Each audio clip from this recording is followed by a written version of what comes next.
सतगुरु की साची निवाजी प्यारी सात संगत जी, प्यार और सत्कार से कहना धन निरंकार जी।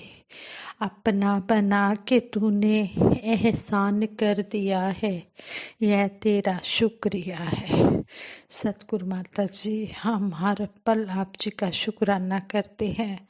आप जी ने हमें ये अनमोल ब्रह्म ज्ञान दिया है और हमें मुक्ति का रास्ता दिखाया है। सेवा सिमरन सत्संग करने की राह दिखाई है, संतों महापुरुषों का संग दिया है। इसके लिए हम आप जी का लाख बार शुक्राना करते हैं। जितना भी शुक्राना किया जाए उतना ही कम है। सतगुरु निरंकार दातार निरंकारी राजपिता जी साथ संगत महाकदा से शुक्राना करते हुए आप जी के आशीर्वाद से ये विचार रखने जा रही है। इन विचारों द्वारा हमें यही समझाया गया है कि हम हमेशा समय की कदर करें। हम ये जो अमोलक समय हमें मिला है इसकी हम कदर करें, हम यूं ही इनको व्यर्थ की बातों में ना गंवाएं। साथ संगत जी कहते हैं, एक बार कुछ लोग महात्मा गांधी जी के पास आए और कहने लगे, बापू हमने कल एक मीटिंग का आयोजन किया है, अगर आप समय निकाल कर आए तो आपकी बड़ी कृपा होगी। महात्मा गांधी जी ने अगले दिन के लिए अपने प्रोग्राम्स को देखा और पूछा यह प्रोग्राम कितने बजे होना है। एक कार्यकर्ता बोला, हमने 4 बजे फिक्स किया है। गांधी जी के प्रोग्राम्स में अगले दिन उस समय कोई प्रोग्राम नहीं था, इसलिए गांधी जी ने उनके प्रोग्राम में आने के लिए हाँ कर दी। कार्यकर्ता बोला, बापूजी कल मैं 1 घंटा पहले गाड़ी भेज दूंगा ताकि आपको आने में कोई कष्ट ना हो, तकलीफ ना हो। महात्मा गांधी जी बोले, ठीक है, मैं सही समय पर तैयार रहूंगा। अगले दिन जब 3:45 बजे तक उन्हें कोई लेने नहीं पहुंचा तो महात्मा गांधी जी चिंतित हो गए और सोचने लगे कि यदि वह समय पर नहीं पहुंचे तो लोग क्या कहेंगे, उनका समय व्यर्थ में नष्ट होगा। महात्मा गांधी जी ने एक उपाय सोचा और उस पर अमल किया। कुछ देर बाद वह कार्यकर्ता गाड़ी लेकर गांधी जी को लेने के लिए आश्रम में पहुंचा तो गांधी जी को वहां नहीं पाया। वह वापस लौट आया और जब वह मीटिंग वाली जगह पर पहुंचा तो देखा कि महात्मा गांधी जी स्पीच दे रहे थे और सभी लोग उन्हें बड़े ध्यान से सुन रहे थे। स्पीच के बाद वह गांधी जी से कार्यकर्ता मिला और उसने कहा, गांधी जी मैं आपको लेने आश्रम गया था परंतु आप वहां नहीं मिले, आप यहाँ तक कैसे पहुँचे।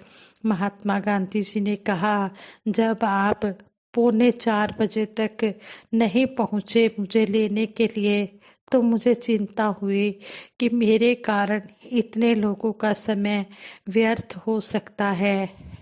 इसलिए मैंने साइकिल उठाई और तेजी से चलाते हुए यहाँ पहुँच गया। यह सुनकर वह कार्यकर्ता बहुत शर्मिंदा हुआ। इस बात से महात्मा गांधी जी ने हमें यही सिखाया है कि समय धन है, इसे व्यर्थ मत गवाओ। इसी तरह हमें आध्यात्मिक शिक्षा भी यही मिलती है। यही हमें समझाया जाता है कि मानुष का जन्म पाकर वृथा न गवा देना, यह जन्म अमोलक है, यूं ही न गवा देना। यह जो मनुष्य जन्म 84 लाख योनियों के बाद मिला है, इसे यूं ही व्यर्थ के कामों में नहीं गंवाना है। हमने जो हमारे जरूरी काम है हमने उनको करते चले जाना है और समय की कदर करनी है। सतगुरु माता सुदीक्षा जी महाराज भी अपने विचारों द्वारा हमें यही समझाते हैं कि हमने सत्संग को पूरी महत्ता देनी है। सत्संग का जो भी समय फिक्स किया हुआ है, उस समय से पहले, फिक्स समय से पहले ही हमने सत्संग में पहुंच जाना है और संतों महापुरुषों के वचनों को श्रवण करना है। पता नहीं किस महात्मा के वचन कब हमारा जीवन का पार उतारा कर दें। कौन से महात्मा के वचन सुनने से हमारा जीवन सफल हो सकता है। इसलिए हम सत्संग में समय से पहले आएं और पूरा सत्संग सुने और संतों महापुरुषों के वचनों को एकाग्रचित्त होकर लगन से हम सुने और फिर उन पर हम अमल करें। कहते हैं कि सत्संग में ध्यान से सत्संग सुनना, मर्यादा और अनुशासन में बैठना, ये भी सबसे बड़ी सेवा है। इसलिए हम समय की कदर करते चले जाएं। शहनशाह जी भी हमें संपूर्ण अवतार बानी के इस शब्द द्वारा समझाते हैं, समा गया फिर हाथ नहीं आना, अंत समय पछताएगा, धर्म राय ने जमजा गले, रोएगा कुरलाएगा। कितना सुंदर यहाँ समझाया गया है कि अगर समय एक बार हाथ से चला गया तो वो दोबारा वापस नहीं आएगा। इसलिए समय के रहते जितने भी मालिक ने श्वास बख्शे हैं, इन श्वासों के होते हुए ही हम अपने जीवन की का मोल डाल लें, समय की कदर करें। कहते हैं कि फिर समय अगर हाथ से निकल गया तो बात बनने वाली नहीं है। फिर चाहे इंसान कितना भी रोए कुरलाए, वहाँ पर यमराज ने एक भी बात नहीं माननी है, 1 मिनट भी ज़्यादा नहीं देना है। जितने मालिक ने श्वास बख्शे हैं उतने ही श्वास अपने बिताते हुए हमने इन श्वासों के रहते हुए हमने बंदगी करनी है, ईश्वर की बंदगी भी करनी है, दुनिया भी काम भी करनी है, अपने परिवार का पालन पोषण भी करना है, अपनी सांसारिक जिम्मेदारियों को भी पूर्ण करना है और जो हमारा असली उद्देश्य है उसको भी हमने हर पल याद रखना है। इस इतिहास पर अगर हम नज़र डालें तो यही पाएंगे कि सतगुरु के ज्ञान के बिना भक्ति शुरू नहीं होती। भक्ति में आयु का कोई मापतोल नहीं होता। भगत प्रहलाद हो, भगत ध्रुव हो या ऋषि वाल्मीकि या भगत पीपा, सबकी भक्ति गुरु चरणों से ही हुई, क्योंकि भक्ति की सही समझ गुरु के चरणों से ही मिलती है। व्यक्ति चाहे कितना ही विद्वान हो, बहादुर हो, शक्तिशाली हो, उसे निरंकार परमात्मा की समझ सतगुरु से ही मिलती है। इंसान को पता नहीं होता कि अच्छा क्या है और बुरा क्या है, सतगुरु ही उसे सही रास्ता दिखाता है। महाभारत में भक्ति की महत्ता को स्पष्ट करने वाले अनेकों एग्जाम्पल हैं। भीष्म पितामह मृत्यु की शैया पर पड़े हैं और भगवान श्री कृष्ण जी से कहते हैं कि मुझसे ऐसी कौन सी भूल हुई है कि मुझे ऐसी सजा मिली। भगवान श्री कृष्ण जी ने उन्हें बताया कि हे भीष्म, इसमें कोई शक नहीं कि आपका व्यक्तित्व सबसे ऊंचा है, परंतु आप समय पर अपने ऊंचे व्यक्तित्व का सही इस्तेमाल नहीं कर सके। आपने अपने ही परिवार के बारे में सोचा और समाज की ओर ध्यान नहीं दिया। आप युद्ध को टाल सकते थे, परंतु आप प्रतिज्ञा में ही बंद कर रह गए। भीष्म पितामह को सतगुरु ने भक्ति का, जीवन का सही रास्ता दिखाया। इसी तरह वीर कर्ण ने कहा कि मेरा क्या कसूर था, तो भगवान श्री कृष्ण जी ने कहा कि आपने अन्याय का, पाप का साथ दिया, इसलिए आपकी यह दशा हुई। द्रौपदी ने क्वेश्चन किया कि भगवान, मैंने तो हमेशा ही स्त्री धर्म निभाया और पूरी तरह से बड़ों की आज्ञा का पालन किया। तो भगवान श्री कृष्ण जी ने कहा कि हे देवी, आपने रंग महल में दुर्योधन और कौरवों का मजाक उड़ाया और आपको चीर हरण जैसी दुखद स्थिति का सामना करना पड़ा, फिर भी आपकी रक्षा हुई, क्योंकि आपने एक समय एक जरूरतमंद संत को वस्त्र भेंट किए थे। स्पष्ट है कि सतगुरु ही जीवन और भक्ति के मायने समझाता है। किसी इंसान ने संत से पूछा कि हमारे पास धार्मिक किताबें हैं, ग्रंथ हैं, फिर हमारी भक्ति तो वैसे भी इनके सहारे ही हो सकती है, गुरु की क्या जरूरत है। तो संत ने कहा कि विद्यार्थी के लिए बुक्स हैं, किताबें हैं।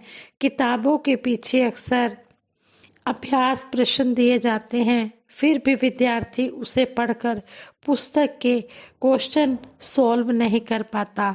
उन्हें सॉल्व करने के लिए उसे टीचर की जरूरत महसूस होती है।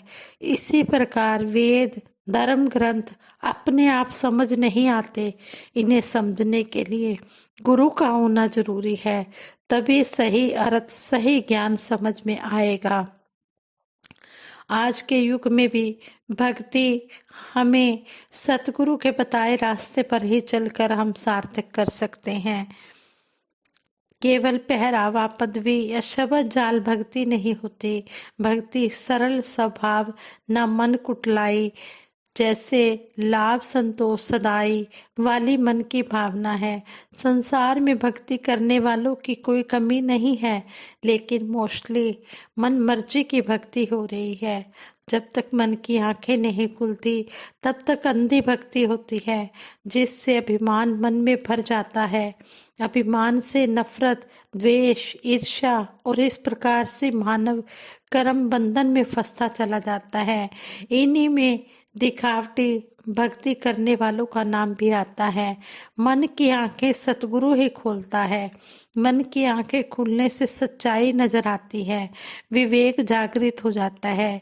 शहंशाह जी संपूर्ण अवतार बानी में भी लिखते हैं, बिन वेखे मन मंदा नहीं है, बिन मन मन्ने प्यार नहीं, प्यार बिना नहीं भक्ति ते, बिन भक्ति बेड़ा पार नहीं। गुरु दिखावे गुरु मनावे, गुरु ही प्यार सिखांदा है। बिन गुरु भक्ति मूल न होवे, जो करता पछतांदा है। सतगुरु पासो जो बंदा अविनाशी दी पहचान करे, कहे अवतार गुरु दी नजर सवली, छिन अंदर कल्याण करे। सतगुरु से ज्ञान व ज्ञान से प्यार और प्यार से भक्ति शुरू होती है। भक्ति से त्याग व त्याग से समर्पण भाव आता है। महात्मा सूरदास जी का जिक्र आता है कि एक दिन भगवान श्री कृष्ण जी महाराज के साकार दर्शन के लिए लालायित होकर श्रद्धा प्रेम के गीत गा रहे थे। तभी ऐसा लगा कि भगवान श्री कृष्ण जी सामने हैं। वे सूरदास जी ने चरण पकड़ लिए। उसी पल लगा कि भगवान के चरण छूट गए। हाथ में हाथ आया, वह भी छूट गया। तो सूरदास जी ने कहा, हाथ छुड़ाकर जात हो, निबल जानकर मोए, हृदय से जब जाओगे तब जानू मैं तोए। कि हाथ छुड़ाकर तो आप चले जाओगे मुझे कमजोर जानकर, लेकिन मेरे हृदय से नहीं जा सकते। मैंने तो अपने हृदय में आपको बसा लिया है। अगर आप मेरे हृदय से जाओगे तब मैं जानू। प्रभु पर विश्वास और प्रेमा भाव जिसके दिल में बस जाता है, उसकी भक्ति प्रमाण हो जाती है। फिर भक्ति का फल भक्ति ही बन जाता है। फिर सारी इच्छाएं खत्म हो जाती हैं। राज न चाहूं मुक्ति न चाहूं, मन प्रीति चरण कमला रे। कि राज भी नहीं चाहिए, मुक्ति भी नहीं चाहिए, बस सतगुरु आपके चरणों से प्रीत लगी रहे। जब सतगुरु के चरणों से प्रीत लग जाती है तो राज और मुक्ति दोनों सतगुरु के चरणों में ही मिल जाते हैं। फिर मनोभाव समर्पण वाला हो जाता है, मन तृप्त हो जाता है। जब भाव समर्पण वाला होता है तब गुरु का हर आदेश भक्ति बन जाता है। सतगुरु माता सुदीक्षा जी महाराज मानवता के प्रति सजग और हमदर्द हैं, तभी वे मानवता के प्रति कल्याणकारी आदेश अपने भक्तों को देते हैं। चाहे ब्लड डोनेशन कैंप है, चाहे किसी के खान पान पर नफरत ना करने का आदेश है, चाहे जाति पाति से ऊपर उठकर आपसी प्रेम भाव पैदा करना है, चाहे अपने कर्तव्यों से भक्ति वाला कर्म करना है, सतगुरु के आदेश का पालन करना भक्ति है। और ये भिन्न भिन्न कर्म भक्ति के अंग हैं। सतगुरु माता जी आज मानवता के प्रति प्रेम का पाठ पढ़ा रहे हैं। प्रेम ही भक्ति है, मानवता ही प्रभु का रूप है। सतगुरु माता जी फरमाते हैं कि इंसान प्रभु से प्रेम वाला जीवन जिएगा तो धरती के लिए वरदान बनेगा और धरती को स्वर्ग बनाने में योगदान देगा। सुंदर वातावरण भक्ति और प्रेम वाली भावना के कारण ही स्थापित होता है। हाँ संगत जी, आज के जो विचार थे ये भक्ति पर आधारित समय की महत्ता के बारे में भी थे कि हमने समय की कदर करनी है। समय को हमने यूं ही नहीं गवा देना। समा गया फिर हाथ नहीं आना, अंत समय पछताएगा। धर्म राय ने जमजा गले रोएगा कुरलाएगा। संगी साथी जिन्ने तेरे काम किसे ने आना नहीं। सक्के साख संबंधियां चो भी आके किसे बचाना नहीं। आखिर नु काम गुरु ने आना है, गोरे चिट्टे चम नहीं। अवतार दे सिख तो लेखा मंगे, धर्म राय दा दम नहीं। कहते हैं कि गुरु के शिष्य से लेखा मांगने का धर्म राय को भी कोई अधिकार नहीं रह जाता। जो सतगुरु का हो जाता है फिर वो मुक्ति का पात्र बन जाता है। साथ संगत जी प्रेम से कहना, धन निरंकार जी।